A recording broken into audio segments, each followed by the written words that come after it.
All right, y'all, what's going on? It's Combo Breaker 99 back with another quick post-fight discussion video. All right, y'all, Loopy Godinez, she gets it done in 2 rounds over Elise Reed.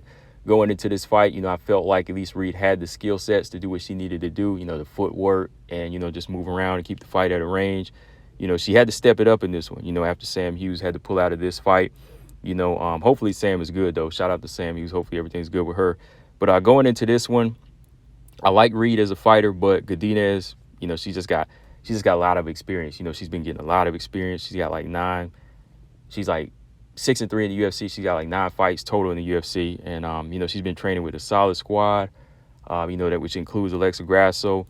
So the skills on the ground and on the feet, I knew those were going to be a big jump, for Elise Reed. Reed has the range and a long jab and the movement. There could have been problems for Loopy, but she just made the mistake of kind of waiting and bouncing around too much, even in the first round, keeping the hands low. So all Godinez had to do was really close the distance with her speed, which she has a good left hook. I remember she landed on Angela Hill a couple of times, and, she landed a big one in this fight. All she needed to do was land that left hook or a couple of power shots and get you down because, she is the stronger wrestling. And that is if Godinez was going to go back to her wrestling, which she did in this fight, and, utilize some heavy ground and pound. I mean, she showcased everything, ground and pound, wrestling, and a good submission game. But real quick, looking back at the first round, Elise Reed, she started with that bouncy stance, keeping that range, that like karate, taekwondo stance, bouncing around. But I didn't see no jab. She wasn't flicking a jab out. She wasn't pumping that jab out. She let Godinez close in, with her own punches to get a clinch, and she got a trip and a takedown. Elise Reed was able to get back to her feet. Godinez, she did a good job of closing the distance, though, man. That's why I like, she was closing, with that speed, high guard, kind of like Alexa Grasso does, or like Canelo. She does that high guard. She's kind of short and stocky, so she'll kind of come forward with that quick burst of speed, and that's what she did to close that distance. I didn't see that coming, man, the way she set it up. Like, she just did this little faint right step, then she leaped forward and landed this beautiful left hook that dropped Elise Reed right on her back. I'm surprised Elise Reed recovered. She bounced back up to, get to the cage. Loopy picked her up, got her Andrade on and slammed her. And Loopy went in for that kill, man. She's no joke. She went in for that choke. But Reed, she did a good job of fighting that rear naked choke. She did a good job of hand fighting. And she tried to turn in to the guard. But as she did, good transition, good submission transition for Loopy Godinez. I mean, she locked onto that left arm and went right into an arm bar. But, man, that girl is flexible. Reed was flexible, man. I mean, it lasted like over a minute. Like, that arm got extended for over a minute. I'm surprised it didn't get dislocated or popped.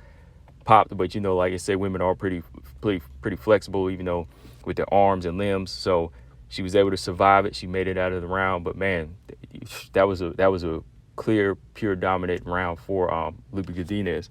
The second round, Godinez still being the effective fighter on the feet too. You know what I mean? Like, her boxing is sharp. She was never really in trouble of like Elise Reed setting up any like big head kicks, because Elise didn't really have much of a stick and move game plan. She kept giving up the range. Like this round, she kind of like stepped in. Like she wanted to step in with a couple of shots on Loopy, and she did, and she got this head toss. But she gets the head toss, but Loopy, she knows her judo too. She's a judoka as well, right? And she quickly used the cage, like, as soon as she got down, to, like, push off the cage and get a top position on Elise Reed. And as soon as she does that, she's landing heavy shots. And she's, like, putting knots on the head of Elise Reed. She's doing, like, some serious damage.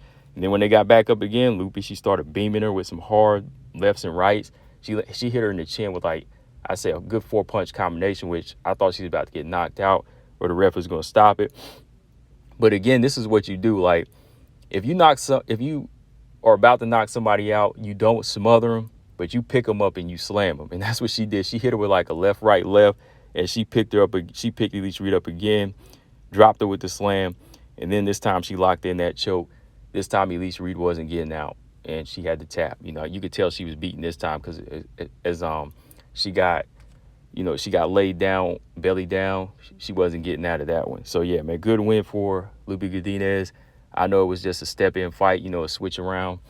But you could see Loopy Godinez showcase her skill sets. You can really showcase that that you could say that, you know, she showcased that wrestling once again. But moving forward from here, I would like to see Loopy get a top 15 now. This girl's 6-3 in the UFC. She's got over 9 fights now against a bunch of unranked fighters, you know, lower ranked veterans. I think she's ready. You know, she's on a 3-fight win streak now. You know, she beat Calvillo. Now she's beat Elise Reed, and she beat one other fighter I can't remember at the moment. But I like to see her at the top 15. So Loopy versus Marina Rodriguez versus Michelle Waterson winner. That would be a good fight for Loopy. Fight the winner of Rodriguez Waterson, who's fighting next week. You know, they have the same turnaround. You know, it's just like a week off. So yeah, she's 6-3 in the UFC right now. She's won 3 fights this year. It's time to fight some ranked fighters. If any unranked fighters, you know, if any other unranked fighters, you know, that really been getting in that work, that's Loopy Godinez right there. You know, so she's ready for the top 15. As for Elise Reed, a lot of work needs to be done on the feet. I think she needs to really get with some more boxing coaches that can help her use that range. You know, maybe she needs to start working Rose Namajunas, and she wants to kind of bounce around on the outside and fight at the range. Maybe she needs to train with somebody like Rose, or, you know, train with somebody like, you know, like a Marina Rodriguez or Alexa Grasso, some of them fighters that can help her sharpen up her boxing. So, yeah, that's all I got on this one, guys. Let me know what y'all thought of the fight. You know, good explosive finish. I think Loopy deserves a top 15 from here. Let me know what y'all think. Combo Breaker 99. I'm out. Subscribe. Peace.